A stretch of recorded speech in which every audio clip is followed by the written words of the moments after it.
All right, shalom, shalom. For the foremost, we'll start by saying, call Allah, Yahweh, Bahashim, Yahushai, Bahashim, Chakodash. I want to give double honor to the elders and apostles of the great millstone who do it well, who teach me his truth, as well as say shalom to the hopeful elect.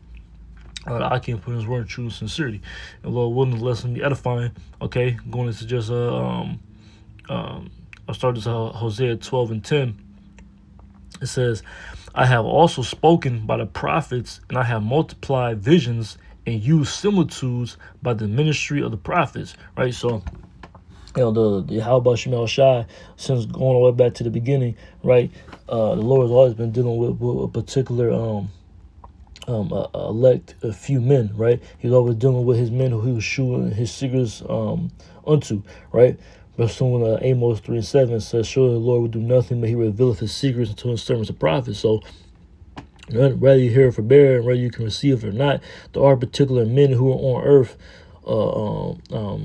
who will be teaching, the truth and have the true doctrine, the true understanding, understand the dark sayings and the parables roomed in the scriptures, being able to interpret these different things, all right, directly and correctly, right? And ultimately, they'll be the ones who the Lord is dealing with in the latter days, right? That's not a new thing, right? When you go to the book of Jeremiah, chapter 28 and verse 7, it says, nevertheless, hear thou now this word that I speak in thine ears and in the ears of all the people, right? The prophets that have been before me and before thee of old prophesied both against many countries and against great kingdoms of war and of evil and of pestilence. So us being here in Babylon the Great, all right, the extension of that fourth beast in Daniel the 7th chapter, right, that little horn that will rise up, being the rebirth and revival of the Roman Empire that we're currently living in today. All right, well, we have really amidst the very last kingdom and empire that was standing on the earth before the establishment of the kingdom of heaven, man, right? So what was the Lord need to do? He needs to send his prophets out. I mean, that's what's happened, right? Begin what else an apostle, great millstone, right? Who has to lay the foundation for us to come into this thing. All right, and actually, those men who we're entering into, who the Lord is clearly dealing with in these times. This is the way the truth is going out. And pursuing the Matthew 24 chapter, when it says what, this word must go out to all nations as a witness to all nations, and then the end can come, right? The very fact that the Lord has his men out on the highways and byways and chief places of concourse, right, pushing his word throughout the internet, right, so all kindreds and all tongues can receive it. We're just heading over at the end, when the scriptures speak about measuring the time diligently in itself, that's what that's describing, man. That's what it's talking about, all right? When you look around and you see the current state of things and you match it up and you filter it through the prophecy that's written within the scriptures, well, you can get an idea of the times we're living in, all right? You can get an understanding that we're at the very end of this heathen, wicked kingdom, right? In this present evil world that we currently have to suffer, right? When you look at who's ruling, who's in power, who's in authority, right? All these things are in the scriptures. Esau, Edom being the one who's actually has the earth given into his hands in these latter days. Well, then that's how we can know. Okay, well, that means what? The scriptures say that in 2 Ezra 6:9 that Esau is the end of the world and Jacob's beginning with that followeth. The very fact that Esau's ruling should be a clear indicator of the times that we're living in, right? So that's an example of how you're able to measure the times diligently, right? And as to get an understanding of what you're living in. But how do you do that? Again, you do that by getting the correct breakdown and get the correct understanding, right, from a teacher, right, a prophet. The very word prophesy in itself, right, means to speak before or to say before, all right? So that's exactly what the Lord ordains particular men to do, to blow that trumpet and give that warning, all right, before the judgment comes forth, as we read in Jeremiah 28 chapter, right? This is this is good too, but this isn't the priest I wanted, but I'll get it real quick. This is Romans chapter 13 verse 11. It says, and I know in the time that now is a high time to wake out of sleep, for now is our salvation near the one we believe. Right. The beloved elder Yashawamba, all right, always goes into this point that The very fact that the elect are being gathered and we lead seeing the fact that we're a part of this thing, teaching the truth, again, going out to the highways and byways, right? You guys are seeing the camps come together. You're seeing Ezekiel 37 chapter come to pass, and the two, all the tribes being joined as one, and as he teaching, right, on one accord. The very fact that this is happening is how you know right at the end. That's one of the heaviest prophecies that's come to pass that you should be able to that you can clearly see, right? Before you even start talking about seeing chariots and seeing and MOTB being put into place, and World War III being on the rise. Before you even start going to all that, the very fact that do we have this truth is an indicator of the times that we're living in, right? It's an indicator that our salvation is near than we even believe that it is, man. All right.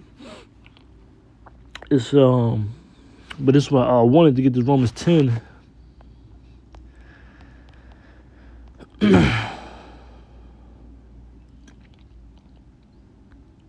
There's Romans chapter 10 and verse 13. It says, "For whosoever shall call upon the name of the Lord shall be saved. And how then shall they call on him in whom they have not believed? And how shall they believe in him who they have not heard? And how shall they hear without a preacher?" Right? So you need someone to actually get this understanding unto you. Oftentimes people want to listen to their church pastors, right? They want to listen to these so-called what's the term? These so-called scholars, right? Who go into the theologian schools, etc., right? Who claim to be well studied, right, within the scriptures. But what ultimately at a certain point, however far back you want to track it, at some point it has to start with the Lord divinely inspiring and giving the wisdom to a man on earth, right? It's not going to be just where how else would you get the actual understanding and the interpretation and the breakdown of these scriptures, right? At a certain point, the Lord has to be dealing with particular men, right? And that's just it. The vast majority of our people have a real issue with the fact that, and of course the heathen, but the heathen are completely irrelevant, right? The Lord is only dealing with the nation of Israel, and it's our own people who have the most issue with that, right? It's our own people who come up against us the most, who scoff us the most, right? Who don't want to take heed to the men of the Lord who are actually teaching the truth, and actually telling them that they're the chosen, right? But it's only but at a certain point, what scriptures say, Revelation 21, the 21st chapter and the 3rd verse, that the tabernacle of the Most High is with men. So at a certain point, certain men you're going to have to be willing to subject yourself unto, or the Lord is going to kill you, right? It's very simple. It's not up for debate. The Lord is going to put you to death if you don't actually take heed to the men who He set up to be the teachers on earth, right?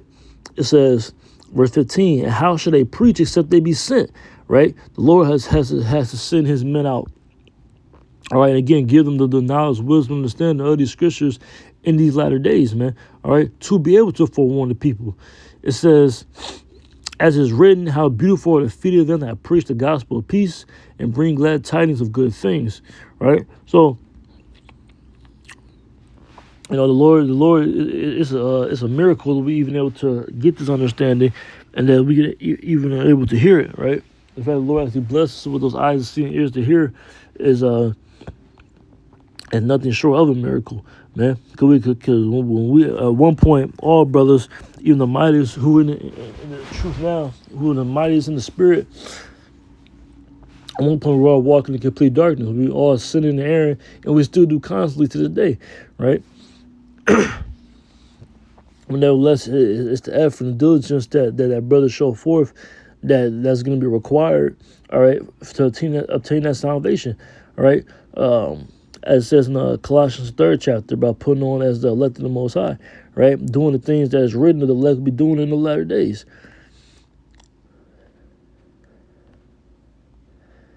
This is Luke chapter 1.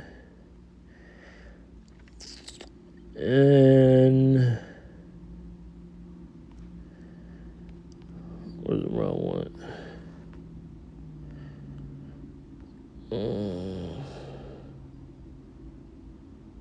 Verse 70. Also up a little bit at verse 68. Blessed be the Lord God of Israel, for he hath visited and redeemed his people, and has raised up a horn of salvation for us in the house of his servant David, as he spake by the mouth of his holy prophets, which have been since the world began. So since the very beginning, the Lord's had the prophets on the scene, man. All right, going all the way back to the garden, the Lord has prophets in the midst, right? So it's never it says was it Ecclesiastes 1:9 tell you there's no new thing under the sun, right? The Lord deals in a particular manner. He speaks by way of his men. He doesn't do it by any other means, right? This is Hebrews chapter 1 and verse 1.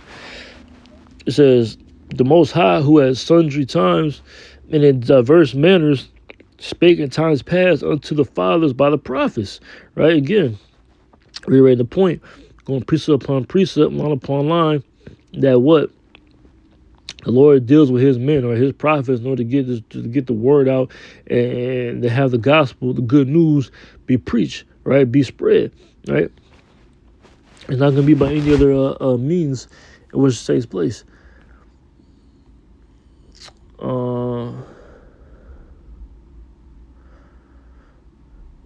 Again, another one. This is Daniel chapter 9 verse 10. It says, I'm sorry, 9. It says, to the Lord our God belong mercies and forgiveness, though we have rebelled against him.